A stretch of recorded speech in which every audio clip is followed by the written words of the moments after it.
একটা শটের জন্য যে তুমি আমার এমনই একজন, একটি চোখের পলক পড়তে লাগে যতক্ষণ, এই গানের সূর্যটা ডুববে ওই টাইমটায়। মায়ের অধিকার একটা শট ফরিদি ভাইয়ের সাথে, ফরিদি ভাই বলতেছে ডামি লাগাও, শিবলি ভাই বলতেছে ডামি দিতে হবে, তোমার লাভ দেওয়া নাই, সে দোতলা থেকে সে লাভ দিবে, কিন্তু না এটা এই সবাই লাভ দেয়, স্টারম্যান লাভ দেয়, তাহলে আমি লাভ দিলে কি হবে। তো একটা জিনিস ছিল সালমান শাহ, এটা হলো ফ্যাশনের দিক দিয়ে সে ছিল বেস্ট ছিল, এবং আরেকজন ছিল সে তার কথা বলা উচিত, আমাদের জাফর ইকবাল সাহেব। জাফর ভাইয়ের থেকেও বেশি ফ্যাশন চয়েস ছিল সালমান শাহ। 2 নম্বর ছিল তার আরেকটা গুণ ছিল যে ডাইরেক্টর খোঁজে তাকে আনতে হইতো না। সেই শিবলি ভাইয়ের সুবাদ দিয়ে আমি সালমান শাহ 3টা ছবিতে কাজ করা হয়েছে, এবং ফুল ছবি, এবং অন্যান্য ছবিগুলো কাজ করছি কিছু, এরকম হান্নান সাহেব বানাইছিল, তারপরে তমিউদ্দিন রিজভী সাহেবের একটা ছবিতে, তারপরে স্বপ্নের ঠিকানার ওটারও কিছু কাজ করছি। কিন্তু এই 3টা ছবিতে আনন্দ অশ্রু, মায়ের অধিকার আর অন্তরে অন্তরে, এই 3টা ছবি ফুল কাজ করা হয়েছে।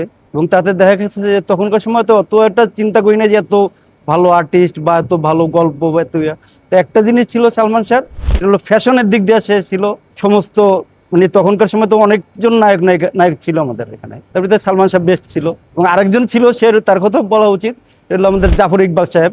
জাফর ভাই তো তখন মারা গেছে, জাফর ভাইয়ের থেকেও বেশি ফ্যাশন চয়েস ছিল সালমান শাহ।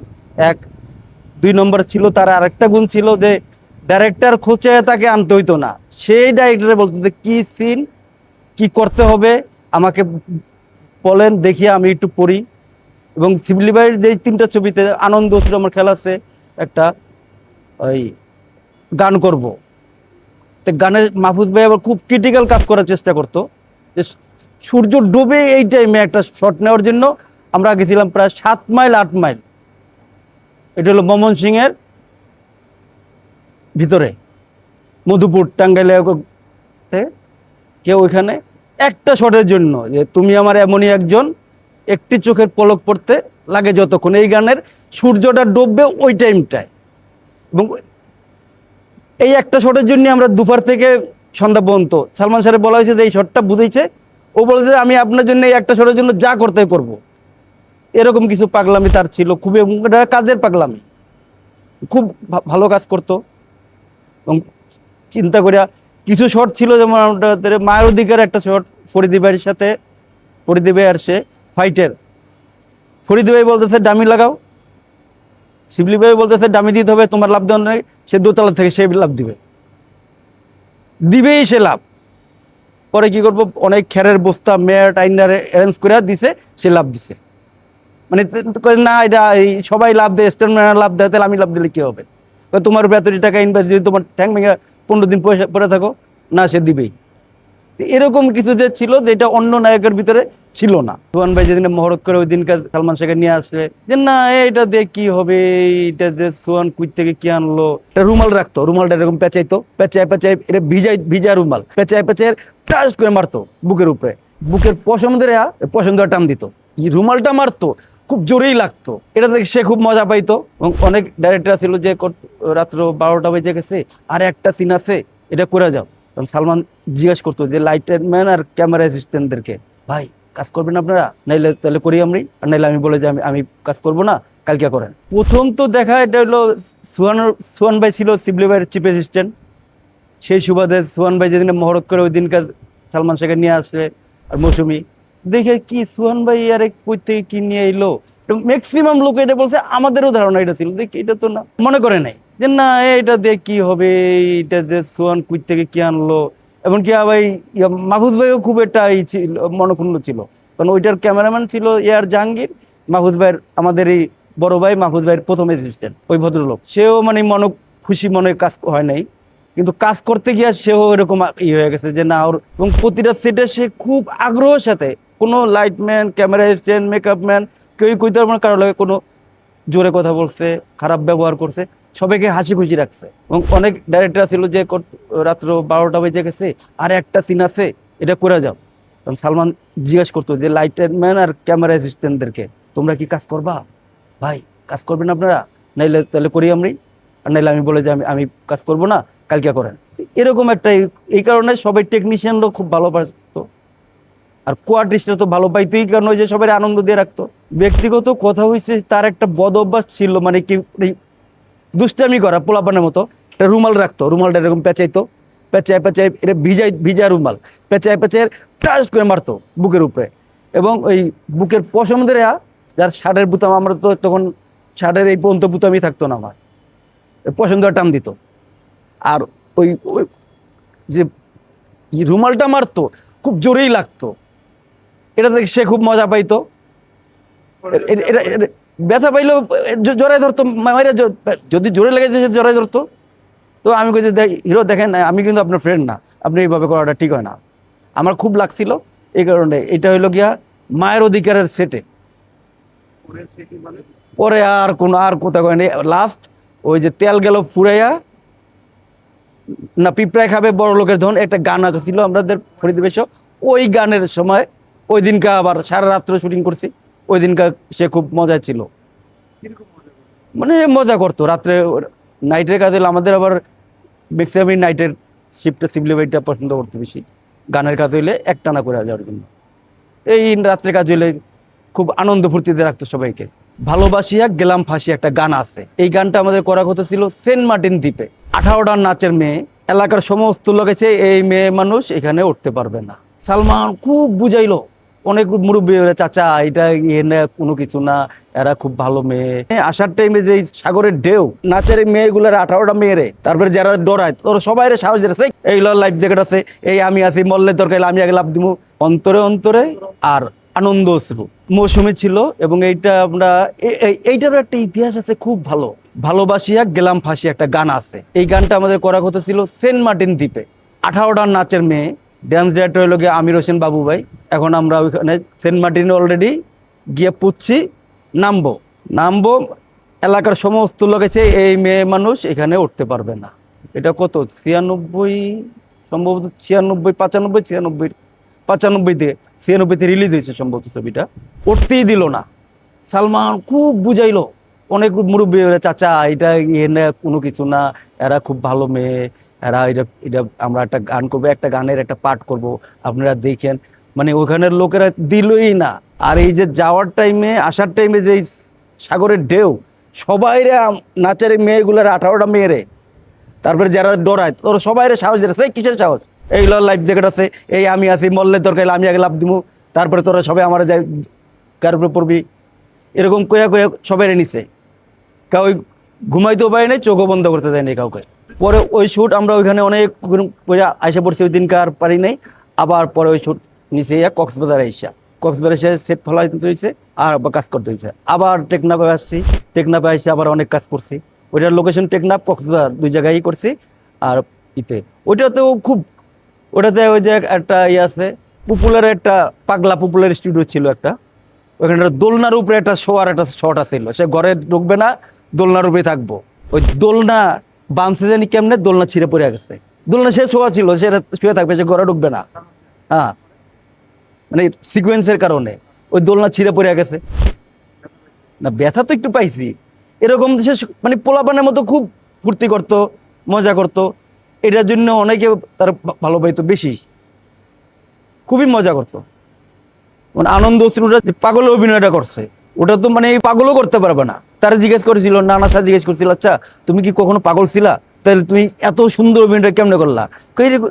গল্পটা পড়ছি, আমার ভালো লাগছে। সালমান শাহ না নিলে বিলেন ডনের জন্ম হইতো না। টেকনাফে তো অন্তরে অন্তরে মৌসুমীরে দেখার জন্য এত আসেনি, সালমান দেখার জন্য যত মেয়েরা ছেলেরা ওই ভিড় দিয়ে রয়েছে। ওদেরকে পরে সালমান কইছে, দেখো তোমরা যার যা দরকার আছে, যে অটোগ্রাফ নিবা বসো, আমাদেরকে একটু কাজ করতে দাও। মানে আনন্দ অশ্রুটা যা দিয়া খাইটা যে কাজ করছে, এই কারণে এই ছবিটা যে পাগল অভিনয়টা করছে, ওটা তো মানে পাগলও করতে পারবে না। তারা জিজ্ঞেস করেছিল, নানা শাহ জিজ্ঞেস করেছিল, আচ্ছা তুমি কি কখনো পাগল ছিলা, এই যে ভিলেন নানা শাহ, তাহলে তুমি এত সুন্দর অভিনয়টা কেমনে করলা? গল্পটা পড়ছি, আমার ভালো লাগছে। ওই সময় তার ক্লোজ এরকম বন্ধু ছিল না, যেমন ভিলেন ডন। ওই সালমান শাহ না নিলে ভিলেন ডনের জন্ম হইতো না। কারণ সালমান শাহের এই যেই দেখেই ভিলেন ডনকে নেওয়া হয়েছে, কিন্তু ওদের লোক এত একটা খাতির ছিল না। সে ওই ডাইরেক্টর যেমন সোহান সাহেব আনছে, কিন্তু সোহান ভাইয়ের লোকেও বন্ধুর মতো ছিল। পরে ওস্তাদও কইতো, আর বন্ধু ভাই বন্ধুর মতো ছিল। ওই ডাইরেক্টরদের লগেও যত যেমন শিবলি ভাই, হান্নান সাহেব, তারপরে গিয়ে কিরণ ভাই, তমিউদ্দিন রিজভী, তারপরে ছোটকু আহমেদ সাহেব, এদের সাথে ছাড়া আর যে কজন ডাইরেক্টর সবাই তার বন্ধুই ছিল। রেজা হাসমত লাস্ট ছবিটা রেজা হাসমতের সাথে রেজা হাসমতের লগে তো গলায় দিয়ে হাত দিয়ে আটতো আর তারা এই জনপ্রিয়তার ওই যে ছবি, তার স্টাইল, তার কথা বলার ধরন, তার গল্পে কি আছে ডাইরেক্টরও বলে নাই। যেমন মায়ের অধিকারের ভিতরে ওই দাদি যখন নিয়ে আসে তারে মায়ের থেকে, তো নিয়ে আসার পরে জমি আলিশান বাড়িতে আসে, আইসে দেখে যে এখানে এইটা সে তো বস্তিতে বড় হয়েছে, এত কিছু তো দেখে নাই। সে এই ঈদের ফুলের টপ ধরে মালাইতেছে, এইটা ধরে মেলা মারতেছে, এই ঝাড়বাতি ভাঙতে আছে, এত কিছু তো সে দেখে নাই। এই যে মজা করছে, আর এগুলো তো ডাইরেক্টর শিখেও দেয় নাই। মানে খুব মানে যে অভিনয়টা যেরকম ছিল, যেরকম তার ব্যবহার ছিল, সেরকম তার স্টাইলটা ছিল, মানে সব মিলেই সালমান শাহ। কক্সবাজারে যাওয়ার পরে এরকম আমরা টেকনাফে তো যেটা যে অন্তরে অন্তরে মৌসুমীরে দেখার জন্য এত আসে নাই, সালমান দেখার জন্য যত মেয়েরা ছেলেরা ওই ভিড় দিয়ে রয়েছে, ওদেরকে পরে সালমান কইছে দেখো তোমরা যার যা দরকার আছে যে অটোগ্রাফ নিবা বসো, আমাদেরকে একটু কাজ করতে দাও, বাস আরামসে কাজ করছি। আনন্দ ছিল তো সেই অবস্থা। ওইটা একবারে অজপাড়া গায়ে গেছি আমরা, একটা অজপাড়া গায়ে যে একটা জঙ্গল, ওইটা ওই যে মধুপুরের গড় আছে না, মধুপুর গড়ে ওইটা কাজ করা, ওটা তো ওইটা উত্তরে ভয়ঙ্কর জঙ্গল, ওই জায়গার ভিতরে মানুষের জন্য দাঁড়ানো যায় নাই। ওই সালমান গিয়ে বুঝাইতো দেখো ডাইরেক্টর কইতো আপনারা থাকেন, আমি গিয়ে ওদেরকে বুঝাইয়া ম্যানেজ করি যে এই ফ্রেমটা ছেড়ে দাও, আমাদের এইদিকে শট নিবো, আবার এইদিকে আসো, এরকম ঘুরিয়া সে ম্যানেজ করার ইটা তার যে এত সুন্দর ছিল, খুবই সুন্দর ছিল। তার যে কোনো লোকের সে ম্যানেজ করে ফেলতো, মানে কথা বললে সে যে মানে যত হোক না কেন, কঠিন লোক হোক, সে ম্যানেজ করে ফেলাবে। 6 সেপ্টেম্বর সম্ভবত সকাল 10টা কি 11টার দিকে খবর আসলো যে সালমান শাহ মারা গেছে। তো আমরা এফডিসিতে সমস্ত লোক শুটিং বন্ধ করে দিলাম। সবাই দোষারোপ হইল যে সাংবাদিকদের কারণে সালমান শাহ মারা গেছে। আর তার পারিবারিক দিকটাও সম্ভবত সে খুশি ছিল না। সালমান শাহ মারা গেছে কেমনে, কিভাবে, কই করছে, বিভিন্ন জায়গার থেকে লোকজন আসতো গেটে, এফডিসি গেটে। তখন তো এফডিসি গেটে সারাদিন আন্না হইলো অন্তত 200-250 লোক থাকতোই। 6 সেপ্টেম্বর সম্ভবত ওই দিনকার এফডিসিতে আমাদের একটা রেওয়াজ ছিল, তখনকার সময় যদি কেউ মারা যেত ওই দিনকার শুটিং বন্ধ থাকতো। আর যদি কোনো টেকনিশিয়ান বা গরিব লোক হতো তাহলে ওই দিনকার কাজ চালায় যাওয়া হইতো।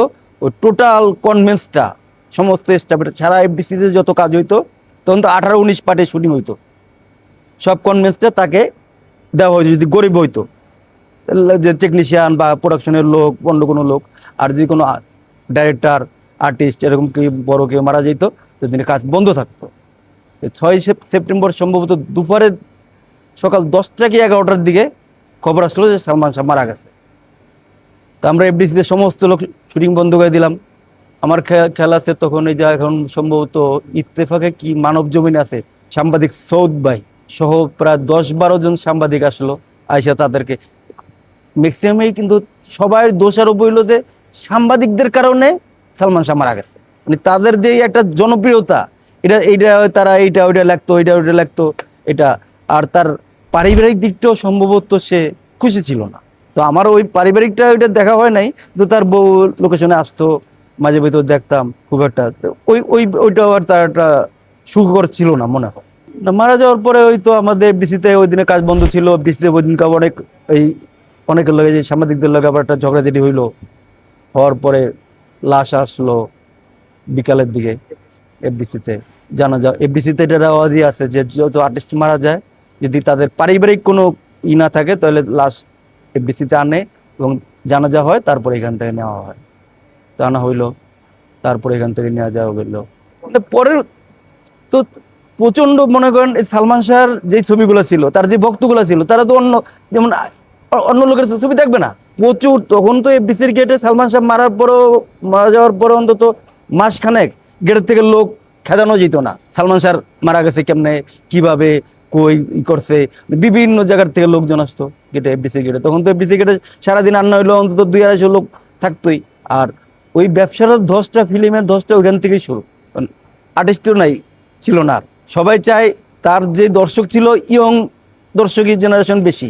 তারপর ইয়ং জেনারেশনের পরও বয়স্করাও দেখতো যে রাজ্জাক সাহেবের ইয়ং বয়সের যে ছবিগুলোর মতো ওরকম নাকি অনেকের কাছে লাগতো, যে না খুব রাজ্জাক সাহেবও খুব প্রশংসা করতো তার।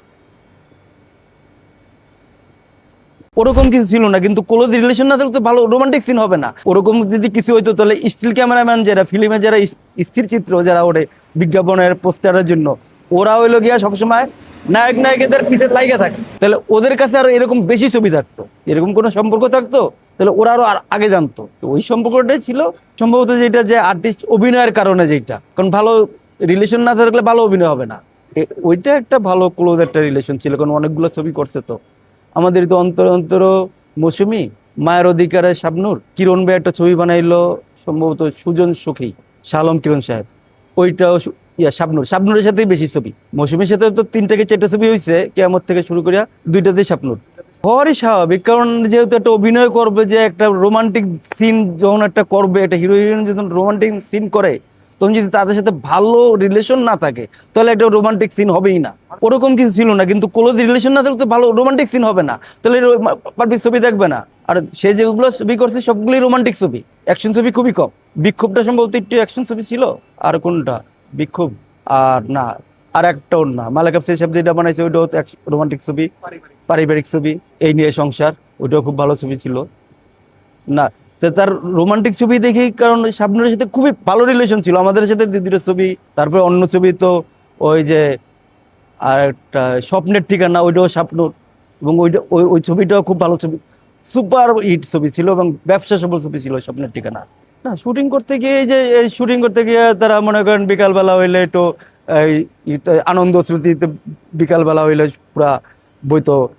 ওই আমরা যে তুলা ভবন আছে মধুপুরের তুলা ভবন, বিশাল অডিটোরিয়াম, ওটাতে বিকালবেলা বইতো, এরা গান বাজনা করতো, ফুর্তি করতো, মানে গল্প গুজব এইটা নিয়ে।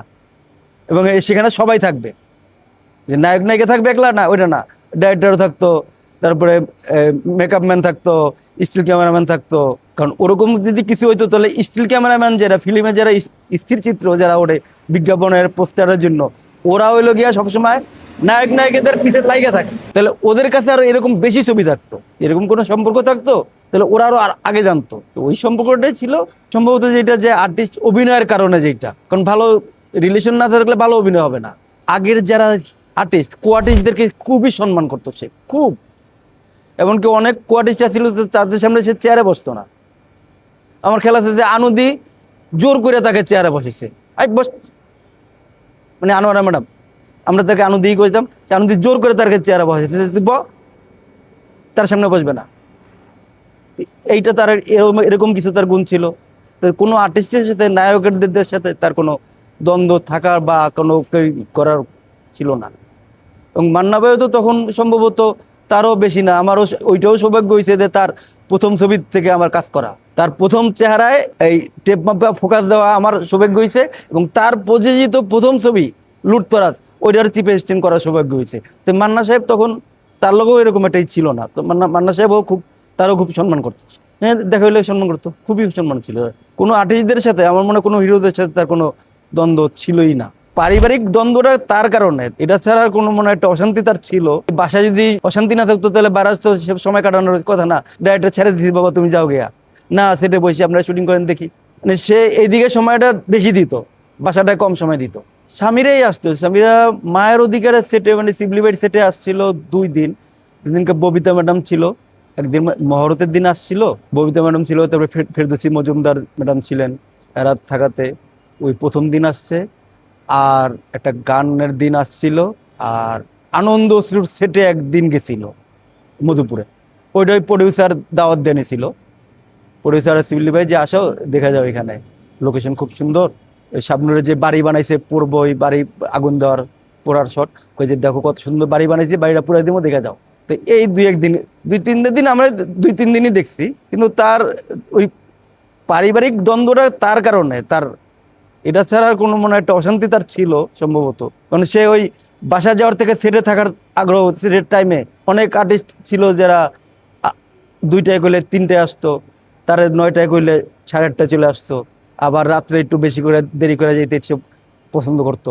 কারণ যদি বাসায় যদি অশান্তি না থাকতো তাহলে বারাজ তো সে সময় কাটানোর কথা না, ডাইরেক্টর ছেড়ে দিচ্ছি, বাবা তুমি যাও গিয়া, না সেটে বসে আপনারা শুটিং করেন দেখি।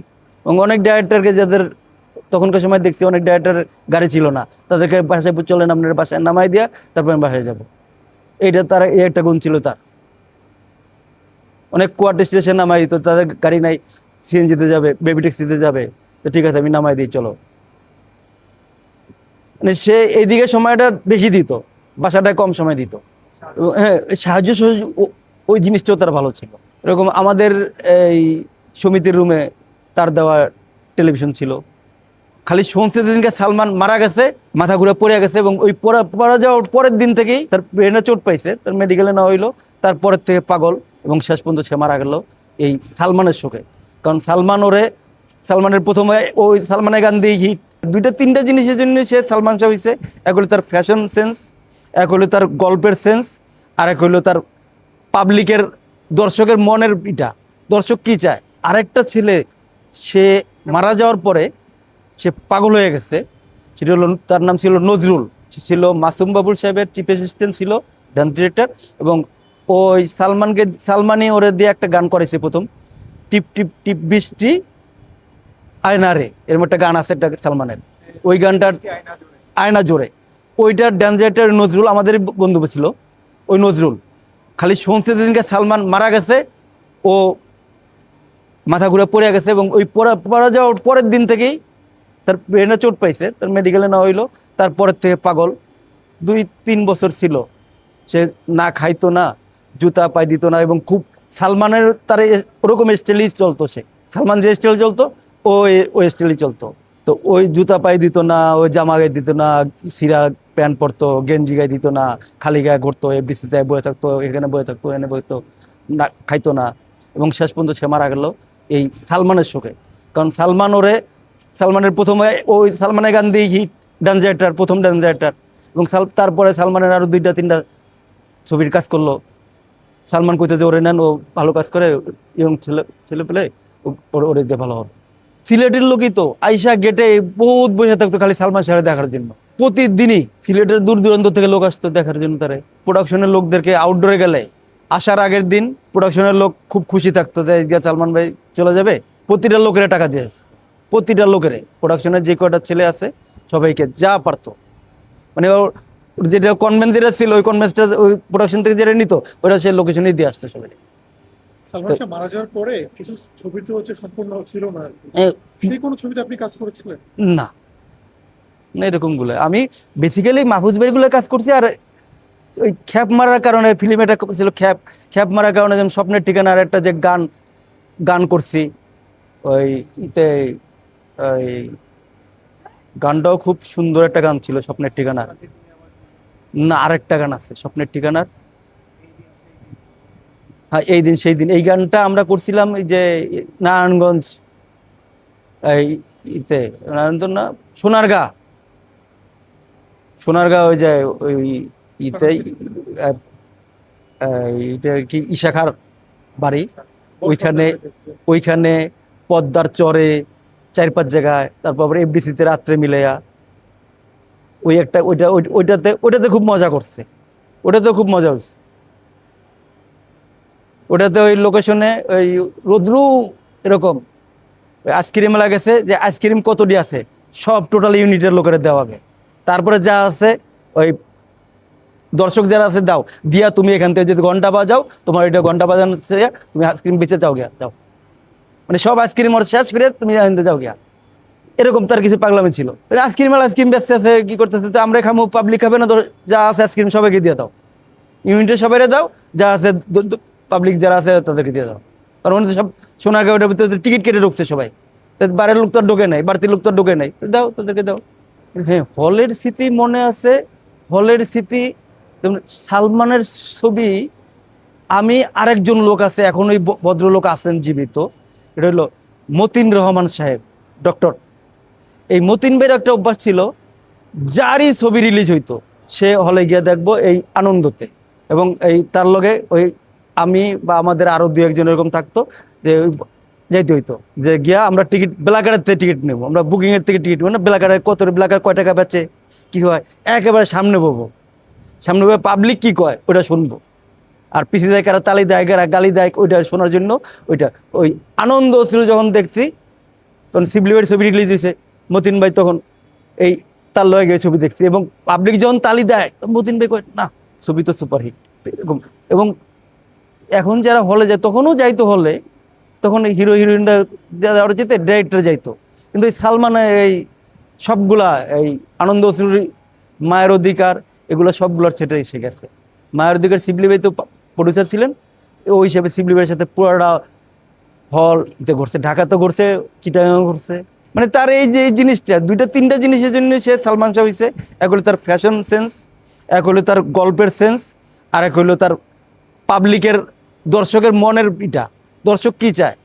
অনেক অনেক অনেক সে ওই যে চিন্তা করতো। অনেকে তো এই প্রফেশনাল ছিল, যেরকম আয়সা, যে আমার কি সিন আছে বলেন, দেন তাড়াতাড়ি শেষ করে আরেক ছেড়ে দেয় গিয়া। আর সালমানের চিন্তা হলো যে আপনার কি কাজ করবেন, আপনারটাই আমি করবো। আমি এই শিডিউল আপনারই, আজকের শিডিউল আপনারই, আমি দ্বিতীয়বার কাজ করেন না, যে সকালে একজন বিকাল একজন, এরকম না। তো এই কারণে ওর যে গল্পটা পড়তো, তারপর ডাইরেক্টর কি চায়, আপনার কি চান এটা বলেন। ডাইরেক্টর তো এটা জানতো যে এই ডাইরেক্টর এটা চাচ্ছে। তারপরে ওইটা আর থেকে ডাইরেক্টর আবার যেমন শিবলি ভাইয়েরই দেখছি আমি, অন্যটার লোকে তো এত খাতির ছিল না। শিবলি ভাইয়ের সাথে বস দ্বারা থাকতোই তো, যে কি বলে দেখি ভাই, কি কয় শুনি, এর পরে কোন সিন, কোথায় কাজ করবে, কোথায় লাইট করতে হইব, ক্যামেরা কোথায় বসাবো, ওইটা ডাইরেক্টরের কাছে থাকলে ওইটাও বোঝা যায়, আমাদের ধারণা হইতো। তো সে আগ্রহ করে যে কি সিন, আমি কি পড়লে ভালো লাগবে, তাহলে কি করতে হবে, তো ওইটা নিয়ে সে আবার আলাদা চিন্তা করতো। আর তারও জিগাইতো যে বলো তো এখানে তোমার কিছু করার বলার আছে। সালমান শাহ বলতো যে না হয় এইটা করলে মনে হয় ভালো হয়, তাও বলতো না, ও সঠিক এটা করে দিত। ও শিবলিওরে বলতে দেখি নাই, কিন্তু সে অন্য অন্য অনেকেরই বলছে যে এইটা এইটা করি আমি, কিন্তু করাও তো ভালো লাগলো, দেখতে ভালোই লাগছে।